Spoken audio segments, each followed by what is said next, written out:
Welcome to this quick tutorial on how to enable the Delta Pixel app after installing it on your Shopify store.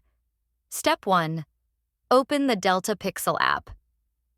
After installing the app, you will automatically land on the Delta Pixel start page. Here, click on the Get Started button to begin the setup. Step 2. Enable Delta App Embed. Next, click on the Enable Delta Pixels 2.0 button. Simply enable the toggle to activate the Delta App Embed. Click on Save button in the top right corner and save the enable setting.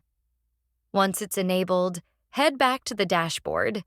You'll see a green Connected status at the bottom, confirming that Delta App 2.0 Embed is live and fully synced with your store.